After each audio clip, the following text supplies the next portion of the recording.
오늘 우리에게 주시는 하나님의 말씀은 누가복음 13장 6절에서 9절 말씀입니다. 신약성경 117페이지입니다. 누가복음 13장 6절에서 9절 말씀 봉독해 드리겠습니다. 이에 비유로 말씀하시되 한 사람이 포도원에 무화과 나무를 심은 것이 있더니 와서 그 열매를 구하였으나 얻지 못한지라. 포도원 지기에게 이르되 내가 3년을 와서 이 무화과 나무에서 열매를 구하되 얻지 못하니 찍어 버리라. 어찌 땅만 버리게 하겠느냐. 대답하여 이르되 주인이여 금년에도 그대로 두소서. 내가 두루 파고 거름을 주리니 이후에 만일 열매가 열면 좋거니와 그렇지 않으면 찍어 버리소서 하였다 하시니라. 아멘. 하나님 사랑합니다. 할렐루야. 오늘은 신앙 결산이라는 제목으로 함께 은혜를 받고자 합니다. 2020년은 코로나로 시작하여 코로나로 끝나는 해가 되었습니다. 금년에 전 세계가 코로나19 전염병으로 인하여 많은 사람들이 죽었습니다. 2020년 12월 26일 기준으로 세계 확진자가 8,019만 7,202명, 코로나19로 죽은 사망자가 175만 7,220명으로 나타났습니다. 국내 확진자는 5만 5,902명, 사망자는 793명입니다. 이렇게 금년 1월부터 코로나19가 전 세계로 퍼지기 시작하면서 1년 동안에 8천만 명이 걸리고 약 200만 명이 죽었습니다. 안타까운 일입니다. 코로나로 인하여 사람들의 일상생활도 크게 변하고 있습니다. 친한 사람들을 만나지 못하고 일찍 집으로 들어와야 됩니다. 또 한 집에 사는 가족들 외에 형제들이나 부모들도 요즘은 만나지 못하게 합니다. 5인 이상 집합 금지. 이 명령을 어겨서 코로나에 걸리면 치료비를 그 가족에게 다 물리게 하겠답니다. 그러니 이제는 사람이 모이지 못하게 하는 것을 볼 수 있어요. 어제 저녁에 소화동 상가에 빌딩 지하에 볼 일이 있어 잠깐 들렸는데 텅 비었어요. 연말연시인데 지하 1층부터 차가 텅 비었어요. 이 지하 2층, 3층은 내려가 볼 필요도 없겠죠. 모든 상가가 지금 휴점 상태죠. 휴점 상태. 예. 이렇게 세상은 경제적으로도 크게 변하고 있습니다. 잘 되던 업종들이 안 되고 관심 없는 업종들이 잘 되는 일도 생겼습니다. 그리고 많은 업종이 폐업을 하고 잘 되던 상점들도 문을 닫고 있습니다. 그러면서도 코로나19 걸릴까봐 조심조심 해야 하는 그런 시대가 되었습니다. 코로나19 걸려 병원에 입원하면 그날로 생이별하는 경우도 많이 생기고 있습니다.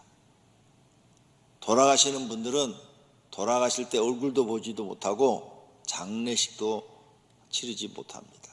시신 없이 그냥 장례식을 치러야 합니다. 가지고 올 수가 없어요. 돌아가시자마자 병원에서 바로 화장 들어가서 한국도 화장을 시킨답니다. 이렇게 코로나19에 대한 경각심이 우리에게 굉장히 커졌습니다.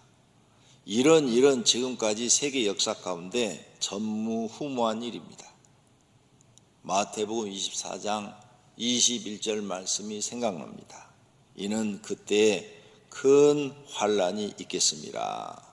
창세로부터 지금까지 이런 환난이 없었고 후에도 없으리라. 이 말씀처럼 창세로부터 지금까지 온 세계가 전염병으로 발발발발 떠는 이런 시대는 없었답니다. 이런 세상을 환난의 시대라 할 수 있습니다. 우리는 지금까지 한 번도 경험하지 못한 대환난의 시대를 살고 있습니다. 이런 시대에 우리는 어떻게 살아야 현명한 삶을 살 수 있을까 걱정이 됩니다. 성경에서 답을 찾아야 합니다. 그것이 가장 지혜로운 답입니다. 성경은 예수님의 재림을 준비하는 신앙생활을 하라는 것입니다. 히브리서 9장 27절에 한 번 죽는 것은 사람에게 정해진 것이라 그랬습니다. 그 후에는 하나님의 심판이 있다 그랬어요. 고린도서 5장 10절에는 이는 우리가 다 반드시 그리스도의 심판대 앞에 나타나게 되어 각각 선악간에 그 몸으로 행한 것을 따라 받으려 함이라 그랬어요. 그러므로 우리는 반드시 죽고 또 심판대 앞에 서서 재판을 받게 된다는 겁니다. 마가복음 13장 33절 말씀은 주의하라 깨어있으라 그때가 언제인지 알지 못함이라 그랬어요. 즉 예수님이 재림할 때가 언제인지 너희는 모르니까 깨어있어라. 심판대 앞에 쓴다고 그랬는데 여러분 이 세상 법정을 보십시오. 재판장에 가서 재판받는 사람은 어떤 사람들입니까? 죄를 졌다는 사람들입니다. 죄를 지지 않은 사람은 경찰서에 잡혀가지도 않습니다. 자유롭게 삽니다. 죄를 지은 사람들만이 재판장에 가서 시비를 가리는 겁니다. 하나님은 실수하지 않습니다. 하나님 심판대 앞에 서는 사람들은 죄를 지어서 지옥 가는 사람들입니다. 그래서 할 말이 없는 것입니다. 그러면 예수님 재림할 때 우리가 깨어있으라 그랬는데 왜? 언제 예수님이 오실지 모르니까 그날은 모르니까 깨어있으라. 이 깨어있으란 말이 무슨 말입니까? 골로새서 4장 2절 말씀입니다. 기도를 계속하고 기도에 감사함으로 깨어있으라. 깨어있다는 것이 뭐냐? 기도 생활입니다. 주님이 언제 오실지 모르니까 너희 항상 기도 생활해서 준비하고 있어라. 영적으로 깨어 있어라. 너희 영이 살아 있어라. 그래야 예수님 오실 때 들림 받지. 너희 영적으로 깨어 있지 않고 죽어 있으면 예수님 오실 때 어떻게 들림 받을 수가 있겠냐 이 말씀이에요. 계시록 16장 15절에 보라 내가 도둑같이 오리니 누구든지 깨어 자기 옷을 지켜 벌거벗고 다니지 아니하며 이 벌거벗고 다니지 않는다는 것은 죄를 범하면 부끄럽잖아요. 그러니까 죄짓지 아니하며 자기의 부끄러움을 보이지 않은 자는 복이 있도다 그 말씀. 그러므로 사랑하시는 성도님들은 깨어있기를 바랍니다. 이 환난의 시대의 답은 성경에 있고 성경은 대환난이 일어날 것에 대해서 이미 예언했습니다. 그러므로 예수님 언제 재림할지 모르니까 깨어있는 분들이 된다면 여러분은 복 있는 사람이 될 줄로 믿습니다. 오늘 첫 번째로 생각해 볼 것은 이렇게 깨어있는 사람에게 하나님은 열매를 구하고 있습니다. 열매. 무슨 열매? 하나님을 섬기는 열매를 구하고 있습니다. 요한복음 15장 8절에 너희가 열매를 많이 맺으면 내 아버지께서 영광을 받으실 것이요 너희는 내 제자가 되리라 그랬어요. 그래서 우리는 하나님께서 원하시는 게 뭐냐? 영적으로 깨어있는 사람들은 열매를 많이 맺어라. 열매를 많이 맺어라 이러니까 사람들이 잘 몰라요 무슨 말인지를. 그래서 오늘은 구체적으로 여러분에게 말씀을 드리려고 합니다. 열매, 하나님을 섬기는 열매의 첫 번째는 예배의 열매를 맺으셔야 돼요. 예배. 오늘 지금 영상으로 가정에서 예배를 드리죠. 하나님이 받으시는 예배를 드리셔야 돼요. 하나님이 받지 않는 예배를 드리는 것은 아무 소용없어요. 그건 가인의 예배예요. 아벨의 예배를 드리셔야 됩니다. 아벨처럼 하나님이 받으시는, 내가 지금 예배를 드리는 내 모습이 하나님이 받으실까 안 받으실까 그 생각하고 드리세요. 정성 없이 그냥 아무렇게나 드리면 안 받으실 거고, 진심으로 하나님 은혜 감사해서 하나님, 내가 이 시간에 나를 구원하신 하나님을 경배합니다. 하나님 받아 주시옵소서. 이런 믿음으로 드린다면 받으실 줄로 믿습니다. 로마서 12장 1절에 그러므로 형제들아 내가 하나님의 모든 자비하심으로 너희를 권하노니 너희 몸을 하나님이 기뻐하는 거룩한 산 제물로 드리라. 내 몸을 하나님께 드리는 거예요. 하나님, 내 몸을 하나님께 드립니다. 나를 받아 주시옵소서. 이게 산 예배래요. 이는 너희가 드릴 영적 예배래요. 하나님 이걸 요구한다는 거죠. 그런데 나를 하나님께 드리지 못하는 예배 아무 소용이 없다는 겁니다. 예배의 열매를 하나님은 요구하고 계십니다. 둘째는 기도의 열매를 요구하십니다. 야고보서 5장 18절에 다시 기도하니 하늘이 비를 주고 땅이 열매를 맺었느니라.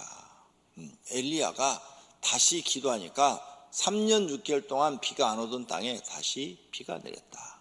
기도의 열매가 맺혀진 거죠. 여러분, 금년에 기도를 얼마나 하셨습니까? 기도 많이 하신 분들은 열매를 맺고 있는 겁니다. 기도를 안 하시는 분들은 열매를 못 맺고 있는 겁니다. 셋째는 전도의 열매를 맺어야 됩니다. 사도행전 5장 42절입니다.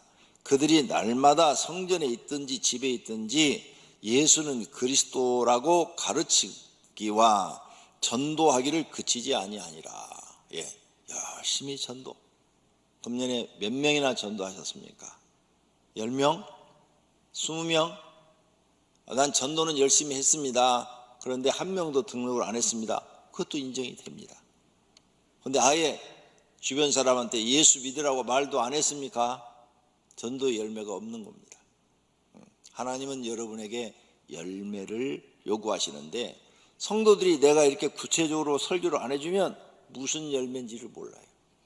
그냥 착하게 사는 거, 착하게 사는 열매, 그것만 있는 줄 알고요. 아니요, 하나님을 섬기는 열매를 맺으셔야 됩니다. 네 번째로는 헌금의 열매를 맺으셔야 돼요. 고린도후서 8장 2절에 환난의 많은 시련 가운데서 그들의 넘치는 기쁨과 극심한 가난이 그들의 풍성한 연보를 넘치도록 하게 하였느니라. 고린도 교회는 어려운 가운데서도, 환난 가운데서도 연보, 헌금의 열매를 맺었다, 그 말이에요. 반드시 성도님들은 비대면 예배를 드리고 이렇게 멀리 떨어져서 영상으로 예배 드릴지라도 헌금의 열매 맺으셔야 됩니다. 그래야 하나님 앞에 인정을 받아요. 열매를 안 맺으시면 하나님이 너 모른다 해도 할 말이 없어요. 네가 언제 나를 믿었냐? 나를 믿은 사람이 1년 내내 감사헌금 한 번도 안 했냐? 너는 1년 내내 감사할 일이 그렇게도 없더냐? 이래버리면 할 말이 없어요. 너한테 공급하는 모든 것이 다 내가 주는 것인데 너는 말라기서에 있는 11조를 도둑질하는 것이 도둑놈이라는 얘기를 못 들었느냐? 이러면 또 할 말이 없어요. 그러니까 하나님 말씀에 내가 걸리지 않아야 돼요. 반드시 여러분은 헌금의 열매를 맺어야 합니다. 다섯째는 직분 충성의 열매를 맺어야 돼요. 고린도전서 4장 2절에 그리고 맡은 자들에게 구할 것은 충성이라 그랬죠. 충성의 열매. 직분을 맡았으면 충성의 열매를 맺어야 된다 그 말이죠. 한 해 동안 하나님 주신 직분에 대해서 얼마나 충성을 다했는가 자신을 생각해보고 열매를 맺어야 됩니다. 금년에 이 열매를 맺었다면 복 있는 사람입니다. 여섯 번째는 계명을 지키는 열매를 맺어야 됩니다. 요한복음 14장 21절입니다. 나의 계명을 지키는 자라야 나를 사랑하는 자니 나를 사랑하는 자는 아버지께 사랑을 받을 것이요 나도 그를 사랑하여 그에게 나를 나타내리라. 아멘. 네. 하나님을 믿으면 반드시 하나님의 계명을 지켜야 돼요. 그 열매가 맺어져야 돼요. 그래야 하나님께 인정을 받아요. 계명을 안 지키면 하나님 앞에 인정을 못 받습니다. 일곱째는 성도를 이해하고 용서하고 돕는 열매를 맺었는가 하는 것입니다. 누가 누구에게 불만이 있거든 서로 용납하여 피차 용서하되, 예수님이 너희를 용서한 것처럼 용서하라 그랬어요. 반드시 예수 믿는 사람은 성도를 이해하고 용서하는 용서의 열매를 맺어야 됩니다. 지금 여러분 마음속에 용서 못한 사람이 단 한 명도 없어야 됩니다. 에베소 4장 32절에 서로 친절하게 하며 불쌍히 여기며 그랬죠. 서로 친절하고 불쌍히 여기며 돕는 사람이 되라는 거죠. 돕는 열매를 맺어라. 히브리서 4장 16절에 때를 따라 돕는 은혜를 얻기 위하여 돕는 은혜, 돕는 열매를 맺어야 돼요. 그래서 성도와 성도 간에는 서로 어려울 때 도와주고 기도해주고 좋은 말 해주고 이런 열매를 얼마나 맺었는가. 많이 맺을수록 하나님 앞에 인정받습니다. 여덟째는 목회자를 섬기는 열매를 맺어야 됩니다. 디모데전서 5장 17절에 잘 다스리는 장로들은 배나 존경할 자로 알되 말씀과 가르침에 수고하는 이들에게는 더욱 그리할 것이니라. 반드시 여러분들은 교회를 다니면 세계 어느 나라 교인이든 자기를 영적으로 지도해주고 가르쳐주는 목회자를 존경하고 섬기는 열매를 맺어야 됩니다. 성경이 가르침이 그래요. 근데 이 열매를 안 맺어. 안 맺고 뒤에서 흉봐. 우리 목사님 설교는 말이야. 너무 어려워. 너무 딱딱해. 여러분은 그거 평가를 못해요. 목사가 목사를 평가하는 건 성경에 허락이 돼 있는데 성도가 목사를 평가하는 건 허락이 안 돼 있어요. 그러니까 허락되지 않은 건 하지 말고 잘 섬기는 거예요. 잘 섬기는 열매, 목회자를 섬기는 열매. 여러분은 과연 목회자를 얼마나 섬겼는가? 여러분의 교구장들을 섬겼는가? 또 담임 목사를 섬겼는가? 생각해 봐야 돼요. 1년에 얼마나 섬겼는가? 이 굉장히 중요한 거예요. 열매예요. 열매. 아홉째는 교회를 섬기는 열매입니다. 베드로전서 4장 10절에 각각 은사를 받은 대로 하나님의 여러 가지 은혜를 맡은 선한 청지기 같이 서로 봉사하라 그랬죠. 교회에서 맡은 일을 선한 청지기까지 잘 서로 봉사하라, 섬겨라 그 말이에요. 하나님은 섬기는 열매를 많이 맺기를 원하십니다. 앞으로 성도님들은 하나님 섬기는 열매를 많이 맺히기를 바랍니다. 이와 같이 9가지를 여러분이 잘 맺으면 하나님을 잘 섬긴 거예요. 잘 섬기는 열매를 맺어 인정받으시기를 바랍니다. 또 하나는 가정을 섬기는 열매를 하나님은 구하십니다. 과연 여러분에게 하나님께서 가정을 만들어 주었어요. 그래서 배우자를 돕는 열매가 있는가? 남편으로서 아내를 얼마나 도와줬는가? 아내는 남편을 얼마나 도와줬는가? 배우자를 돕는 열매가 있었는가? 부모를 돕는 열매가 있었는가? 부모를 돕는 열매가 자녀들은 있어야죠. 부모를 전혀 돕지 않아. 부모의 생활을 책임져 주지 않아. 늙은 부모를 전혀 돕지 않아. 자기들만 잘 먹고 잘 살아. 이런 사람은 하나님께 인정 못 받습니다. 또 부모는 자녀를 돕는 열매를 맺었는가? 이걸 봐야 돼요. 가정의 구성은 돕는 데서 있는 것입니다. 남자와 여자를 결혼시키는 것은 그를 위하여 돕는 배필을 지으리라 한 것처럼 돕는 데 있어요. 자, 이것을 잘 깨달은 구약시대 룻, 시어머니 나오미를 돕죠. 시어머니가 가부되고 자기도 가부됐어요. 그런데 시어머니를 버리고 도망가지 않고 룻은 시어머니와 함께 베들레헴으로 와서 자기가 나가서 이삭 죽기도 하고 남의 집 빨래도 하고 밭도 매주고 이러면서 시어머니를 돕습니다. 이렇게 시어머니를 돕는 게 소문이 나가지고 보아스의 눈에 들어서 보아스와 결혼해서 그의 후손에서 다윗이 태어납니다. 얼마나 놀라운 일입니까? 이와 같이 가족은 서로 돕는 거예요. 2020년에 여러분 가족을 여러분은 얼마나 도왔습니까? 돕는 열매를 많이 맺는 가정은 행복했을 것입니다. 안 맺은 가정은 불행했을 것입니다. 이런 열매를 안 맺으면 하나님은 여러분을 인정하지 않아요. 하나님이 요구하는 것은 열매입니다. 열매. 또 하나는 이웃을 섬기는 열매를 하나님은 구하고 계십니다. 첫째, 이웃을 돕는 열매. 어려운 사람이 눈앞에 띄었을 때 도와줬는가? 그 다음, 이웃을 섬겨줬는가? 주섬대사를 해주었는가?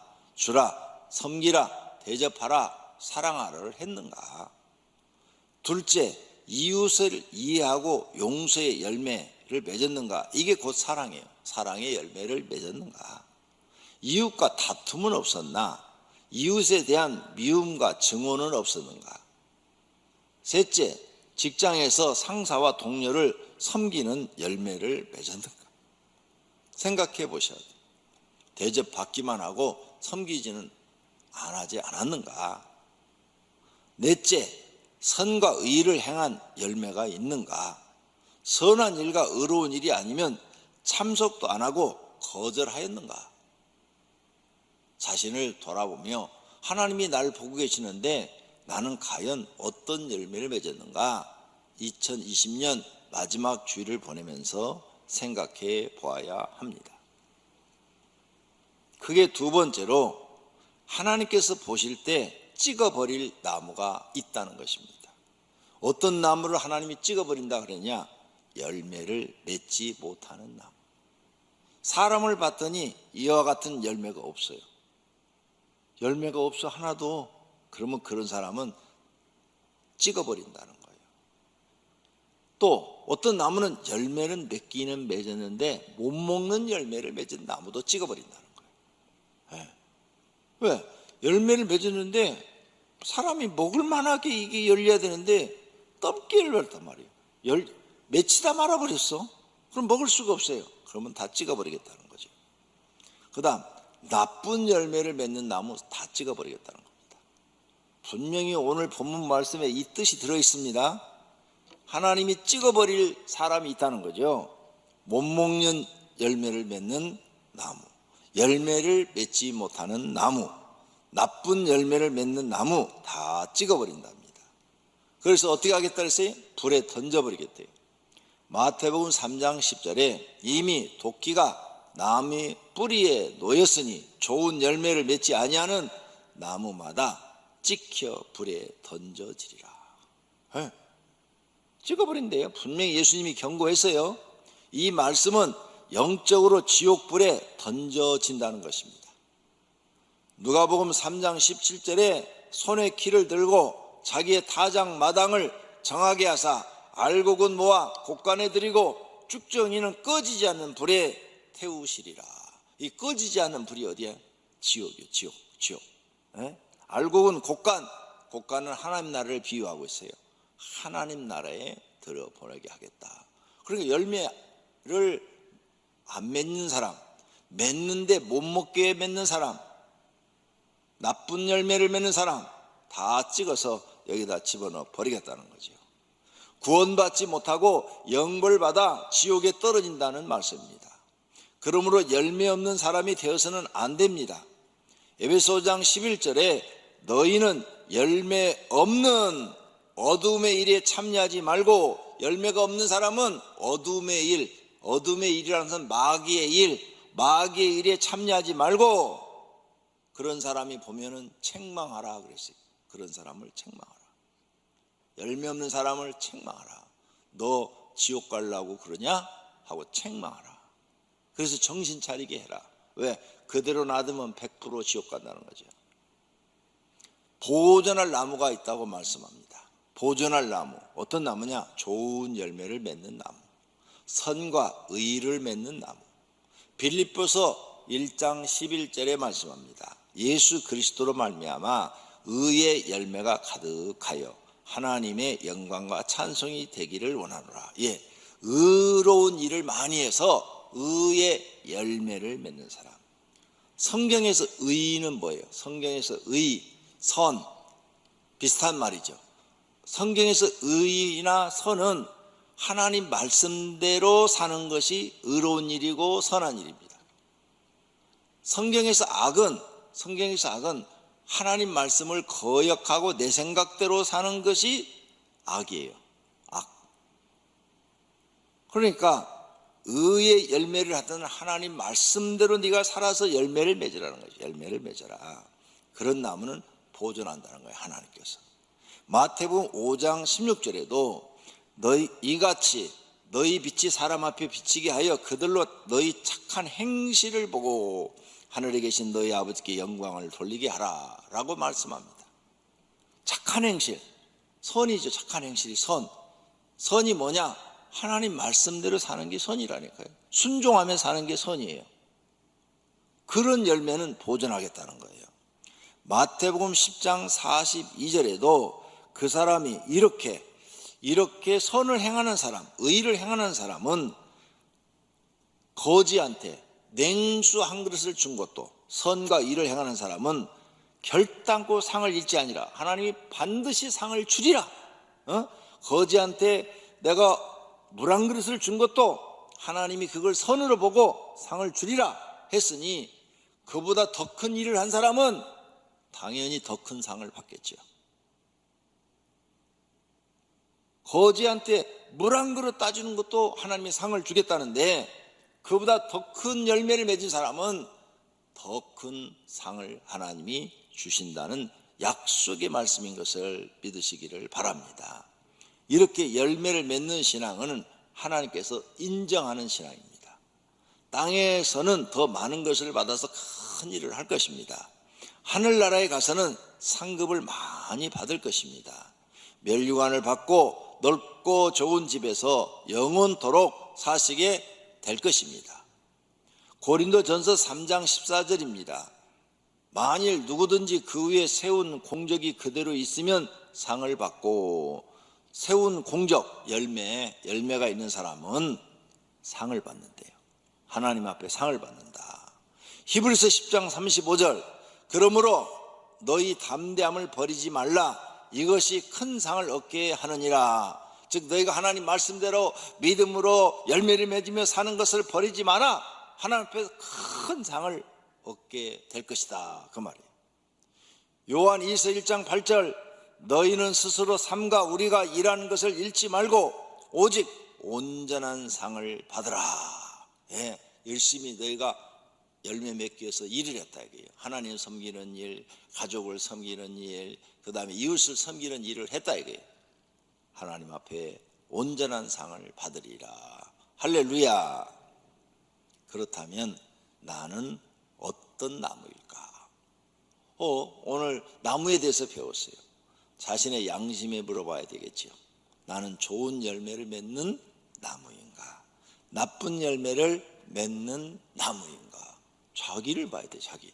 아무도 다른 사람 볼 거 없어요. 나만 보면 돼, 나. 마태복음 7장 16절입니다. 그들의 열매로 그들을 알지니 가시나무에서 포도를 또는 엉커기에서 무화과를 따겠느냐? 이와 같이 좋은 나무마다 아름다운 열매를 맺고 못된 나무가 나쁜 열매를 맺나니 좋은 나무가 나쁜 열매를 맺을 수 없고 못된 나무가 아름다운 열매를 맺을 수 없느니라. 즉 그 사람이 좋은 열매를 맺었으면 좋은 사람이고 나쁜 열매를 맺었으면 나쁜 사람이라는 거예요. 열매를 보고 알라는 거예요. 열매를 보고 알아라. 그래서 하나님은 우리를 보시는데 뭘 보시느냐? 기준이 열매예요. 열매. 생활입니다. 생활. 네가 어떻게 살았느냐? 생활. 어떻게 살았느냐 그걸 봐요. 그게 열매예요, 열매. 네가 생활 속에서 나쁜 열매를 맺었냐, 좋은 열매를 맺었냐, 이걸 보시는 거죠. 금년에 하나님을 섬기는 좋은 열매를 맺었는가, 가정을 섬기는 좋은 열매를 맺었는가, 이웃을 섬기는 좋은 열매를 맺었는가, 맺었다면 그분은 좋은 나무입니다. 보존할 가치가 있는 나무죠. 그런데 그런 열매를 안 맺었다, 찍히어버릴 수밖에 없는 나무인 겁니다. 결론으로 하나님은 우리가 좋은 열매 맺기를 원하십니다. 교회 생활에서 선한 열매 맺기를 원하십니다. 하나님을 섬기는 열매를 맺기를 원하십니다. 금년에 아름답게 맺었습니까? 내년에 하나님께 주시는 상이 있을 것입니다. 금년에 열매를 맺지 못했습니까? 내년에는 결심하고 좋은 열매를 맺어 하나님께 드리십시오. 그러면 금년의 잘못을 용서하시고 상을 주실 것입니다. 하나님은 이렇게 좋으신 하나님이십니다. 요한복음 15장 16절입니다. 너희가 나를 택한 것이 아니요 내가 너희를 택하여 세웠나니 이는 너희로 가서 열매를 맺게 하고, 우리를 택한 이유가 열매 맺으라고. 무슨 열매? 좋은 열매 맺으라 해서 택했대요. 또 너희 열매가 항상 있게 하여, 좋은 열매가 항상 있게 하여 내 이름으로 아버지께 무엇을 구하든지 다 받게 하려 함이라. 좋은 열매 맺는 사람이 하나님께 기도해야 응답이 온다는 거죠.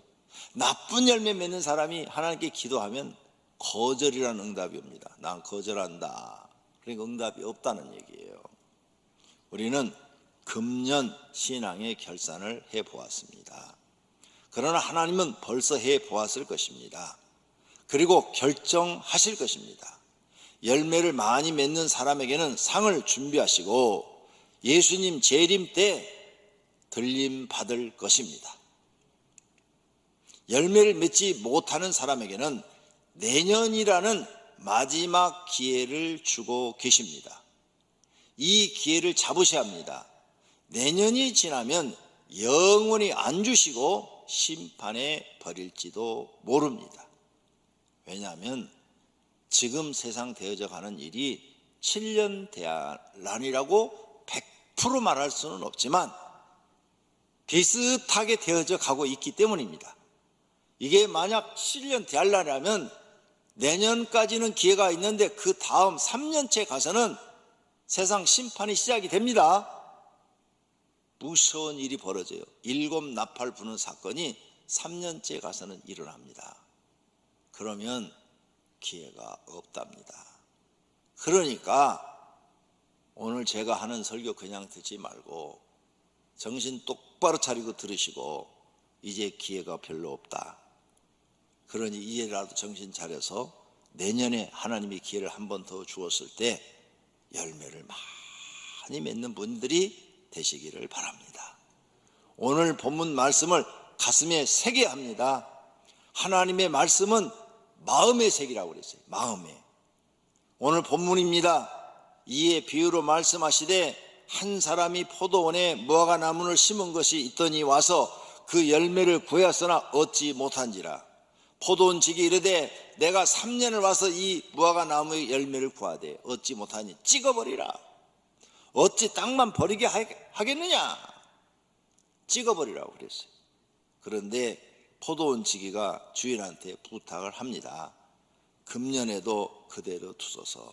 내가 두릅하고 거름을 주리라. 내가 하나님 말씀으로 잘 가르치고 훈련시켜서 어떻게든지 이 나무가 열매를 맺도록 해보겠습니다. 그 뜻이에요. 그때 그러고 나서 주인께서 오셔서 만일 열매가 열면 좋거니와 그렇지 않으면 찍어버리소서 하였다 하시니라. 이게 오늘 설교 내용이에요. 예수님이 직접 하신 말씀이에요. 그러니까 이 말씀을 우리는 마음판에 새기고 살아야 돼요. 내년에 많은 열매를 맺어 하나님께 칭찬받으시는 성도님들이 되시기를 축원합니다.